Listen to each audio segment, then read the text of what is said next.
नमस्कार दोस्तों, स्वागत है एक बार फिर से आपका मेरे YouTube चैनल विदाउट म्यूज़िक मंत्रा में। आज होपफुली आपने थंबनेल में देख लिया होगा कि एक मेल आई है मेरे पास हरीश जी की। उन्होंने अपनी लाइफ की जर्नी में जो केतु महादशा का एक्सपीरियंस हुआ है वो मेरे साथ शेयर किया है। और मैंने भी ये उचित समझा कि आप लोगों के साथ, व्यूअर्स के साथ इस एक्सपीरियंस को मैं शेयर करूं, ताकि आप जान सकें कि आपकी लाइफ में जैसा भी चल रहा है। मैं नहीं जानता कि कितना आपका इस टाइम बुरा समय चल रहा है, अच्छा समय चल रहा है, लेकिन आप इस जो मैं अभी आज आपको इनका एक्सपीरियंस बताने जा रहा हूँ हरीश जी का, तो उसके साथ आप एक तरह से कंपैरिजन करके देखिए। फिर आप ये जज कर सकते हैं कि अभी जो आपकी लाइफ का सिनेरियो, जो भी सिचुएशन चल रही है, वो इनसे बुरी है या एटलीस्ट अच्छी है। और यदि सिचुएशन बुरी है तो आप होपफुल रहें और लाइफ में अच्छे की उम्मीद करें। अदरवाइज़ कहीं ना कहीं यदि आपकी लाइफ अच्छी है इनसे, जो इन्होंने शेयर किया है मेरे साथ, तो आप शुक्रगुजार रहें। मेरे पास बहुत सी मेल्स भी आती हैं और मैसेजेस भी आते हैं जिसमें वो अपनी केतु महादशा के दौरान जो कुछ भी वो झेल रहे हैं या झेला है उन्होंने, अपनों से, परायों से, आर्थिक रूप से जो तंगी झेली है, या और भी अपनी मान सम्मान को लेकर जो उन्होंने दुख संताप झेला है, वो सारी चीज़ें मेरे साथ शेयर करते हैं। तो आप जानते हैं कि मैं हर वीडियो में आपको बताता हूँ, चाहे कोई भी ग्रह हो, चाहे अच्छा ग्रह हो, यानी अच्छा ग्रह बोलने का मतलब है कि यदि शुभ ग्रह हो तो ये आवश्यक नहीं है कि आपके जीवन में वो खुशहाली ही लेके आएगा, और पाप ग्रह है तो ये आवश्यक नहीं है कि वो आपके जीवन में उथल पुथल मचाने के लिए आ रहा है। ये डिपेंड करता है आपकी कुंडली, आपके हॉरोस्कोप पे, कि उन ग्रहों की क्या स्थिति है। क्या वो किसी पाप ग्रह के साथ युति करके बैठे हुए हैं, या किसी पाप ग्रह की आपके जो शुभ ग्रह हैं उन पर दृष्टि पड़ रही है, दृष्टि संयोग हो रहा है, या उनका बलाबल कैसे है। क्योंकि यदि युवा नहीं हैं, वृद्ध या मृत अवस्था में हैं, तो कहीं ना कहीं जो भी उनके अच्छे या बुरे परिणाम होंगे उनमें कमी भी आती है, और उतना शुभ परिणाम आपको दे नहीं पाते। आपने देखा होगा कि बहुत से ऐसे लोग होते हैं जो दिन रात पूजा पाठ करते हैं, फिर भी उनको फल नहीं मिल पाता है। दूसरी तरफ कुछ एक ऐसे लोग होते हैं जो मात्र हाथ जोड़ लें या एक दो बार अगर भी उनके इष्ट हैं उनको याद कर लें तो उनके काम अपने आप बनते चले जाते हैं। तो ये सारी चीज़ें जो होती हैं, आपके ग्रहों की पोजीशन और उनके बल पे डिपेंड करता है कि कौन सा ग्रह कहाँ बैठा हुआ है। लेकिन कहीं ना कहीं कर्म का भी महत्व होता है। लेकिन केतु ग्रह की यदि बात करें, जिसके बारे में आज का वीडियो है, तो ये आपको अपनी लाइफ से अवगत कराने के लिए आता है। देखिए, किसी भी ग्रह का आपके जीवन में आना एक तरह से आपको परिचय करवाना होता है आपकी लाइफ से भी। और आप यदि वही चीज़ें करते हैं जो वो पर्टिकुलर ग्रह आपकी लाइफ में आया है, उसके अकॉर्डिंग ही अपनी दिशा को भी बदलते हैं, तो आपकी दशा जो है वो स्वतः ही बदलती चली जाती है। क्योंकि आपसे कोई भी ग्रह, चाहे केतु देव हों या कोई और ग्रह हों, वो चाहते क्या हैं? वो यही चाहते हैं जो उनको पसंद है। मैंने पहले भी बताया हुआ है, जैसे गवर्नमेंट चाहती है कि जनता जो है वो उनके अकॉर्डिंग चले, तो उसी हिसाब से जो ग्रह हैं वो भी यही चाहते हैं कि जो भी जातक मेरे इस टाइम महादशा के अंतर्गत आए हैं, वो मेरे कहे अनुसार, जो भी मेरे दिशा निर्देश हैं उनके अकॉर्डिंग ही अपने जीवन में परिवर्तन लेकर आएँ। तो शुरू करते हैं आज का वीडियो। आज एक एक्सपीरियंस शेयर किया है हरीश हरीश करके एक व्यक्ति हैं। उन्होंने मेरे साथ एक एक्सपीरियंस शेयर किया है, व्यूअर हैं हमारे, और उन्होंने कहा है कि उनके साथ भी केतु महादशा में काफ़ी कुछ ऐसी चीज़ें हुई जो मैं शेयर करना चाहता हूँ आपके चैनल के माध्यम से। तो इन्होंने लिखा है कि 2016 में इन पे केतु ग्रह की महादशा आई थी, और 2023 जो चल रहा है, अभी कुछ महीने बचे हैं, चंद महीने, 2 महीने बचे हुए हैं जिसमें इनकी केतु की महादशा समाप्त हो जाएगी। तो ये लिखते हैं कि इनकी काफ़ी एक खुशहाल परिवार था, हैप्पी फैमिली थी, और इनके खुद के फादर, मदर, वाइफ और 2 बेटियां, ये इनका परिवार था। और 42 ईयर्स यानी कि 42 साल की उम्र में इन पे केतु ग्रह की महादशा आई। और जैसे कि आपको पता है कि 7 साल ये दशा चलती है, तो 49 वर्ष तक इन पे ये दशा का असर रहेगा, जो अभी 2 महीने ही बचे हुए हैं। इससे पहला जो हादसा इनके साथ हुआ इस केतु महादशा में, वो ये हुआ कि इनके फादर की डेथ हो गई।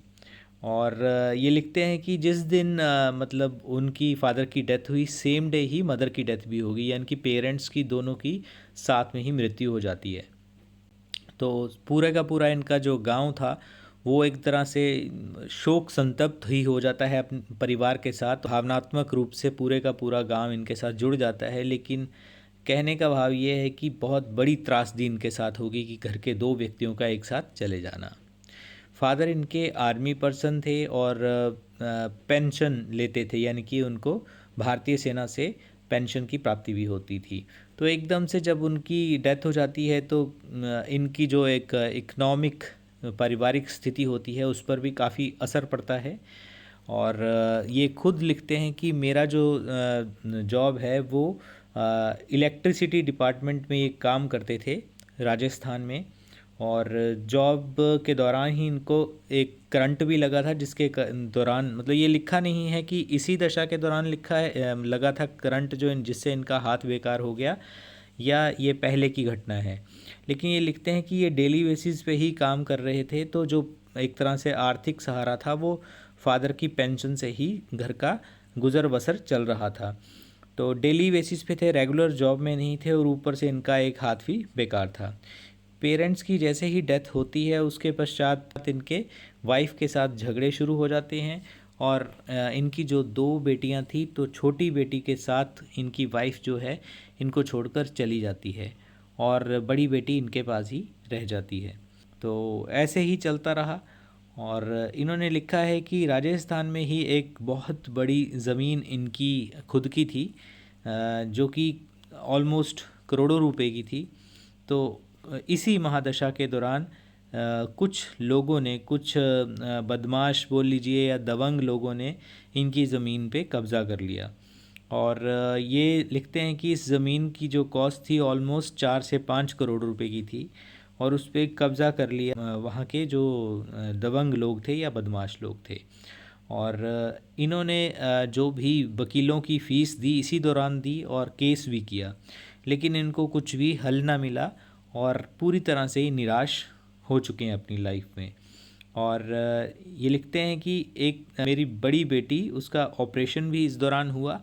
हालांकि जो ऑपरेशन था वो स्टोन का था, पथरी जिसे बोलते हैं, और इन्होंने ही खुद अपनी बेटी का इलाज करवाया।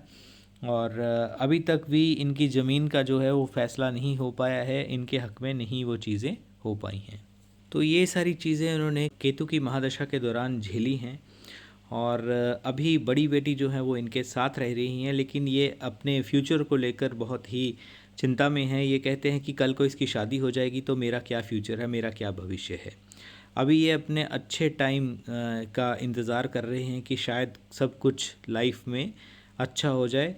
ये कहते हैं कि अभी मेरे पास बिल्कुल भी पैसे नहीं हैं, और मेरे को जो केतु ग्रह की महादशा आई है उसने मेरे को रोड पे लाके खड़ा कर दिया है। मैं रेडी लगाता हूँ और उस पे जो भी कुछ फूड आइटम्स होती हैं छोटी मोटी, उनको बेच के ही अपना और अपनी बेटी का गुजारा करता हूँ। तो ये सारी चीज़ें जो हैं वो हरीश जी के साथ हुई हैं। और आप समझ सकते हैं कि केतु की महादशा कितना बड़ा परिवर्तन एक व्यक्ति के जीवन में लेके आ सकती है। तो हमें कुछ नहीं करना होता, हमें जिस भी ग्रह की महादशा हमारे जीवन में आ रही है उसके साथ हमें निरंतर गति बनाए रखनी होती है। क्योंकि देखिए, जीवन को तो हम त्याग नहीं सकते हैं और हमें साथ में ही चलना पड़ेगा। जिस भी ग्रह की महादशा, उस पर इतना कंसंट्रेट मत कीजिए, आप अपने कर्म पे विश्वास रखिए। लेकिन हाँ, कुछ ना कुछ ऐसे उपाय, रेमेडीज़ होते हैं, वो साथ के साथ और हाथ के हाथ आप करते भी रहिए, जिससे आपके जीवन में यदि कोई बहुत बड़ा ऐसे जिसे कहा जा सकता है कि बहुत ही हलचल मचाने वाली कोई स्थिति आने वाली हो, तो उससे आप बच भी सकें। उसके लिए आप कुंडली एनालिसिस भी करवा सकते हैं, और ख़ुद भी आप जीवों की, चाहे वो, मैं नहीं बोलूँगा कि आप किस पर्टिकुलर जीव की सेवा कीजिए, लेकिन कोई भी ऐसा जीव जिसके अंदर देखिए जान है, उसकी आप जो है मदद कर सकते हैं, उसको फीड करवा सकते हैं। एक कार्य करने से आपके नवग्रह जितने भी ग्रह हैं, मैं स्पेसिफिक केतु महाराज के बारे में या किसी और ग्रह के बारे में नहीं बोलूँगा, बल्कि जितने भी ग्रह हैं वो सुचारू रूप से आपकी जीवन में परिवर्तन लेके आते रहेंगे और आपको उनका शुभ परिणाम ही मिलेगा। देर हो सकती है लेकिन अंधेर नहीं हो सकता।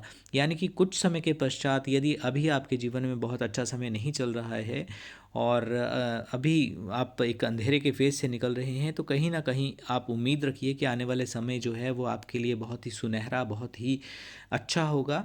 क्योंकि आपने अपने जीवन में जो भी अच्छे कर्म किए हैं, तो भगवान जो हैं वो कभी भी एक तरह से अपने पास वो चीज़ें नहीं रखते, वो कई गुना करके व्यक्ति को लौटाते हैं, ताकि वो भी इस तरह से उत्साहित रहे कि अच्छा कर्म किया है तो मुझे रिजल्ट भी कहीं ना कहीं जीवन में अच्छा ही मिलेगा। तो दोस्तों, ये था आज का वीडियो केतु दशा से संबंधित और हरीश जी के एक्सपीरियंस से संबंधित। यदि आपके पास भी कोई ऐसा एक्सपीरियंस है तो मैं साथ में मेल आईडी भी दे रहा हूँ, आप मेरे साथ इसको शेयर कर सकते हैं। तो आज की वीडियो में बस इतना ही। वीडियो को लाइक करें, फैमिली और फ्रेंड्स के साथ शेयर करें और चैनल को सब्सक्राइब करें। वीडियो यूं ही देखते रहें। आज की वीडियो में बस इतना ही। आपका वीडियो देखने के लिए बहुत बहुत धन्यवाद।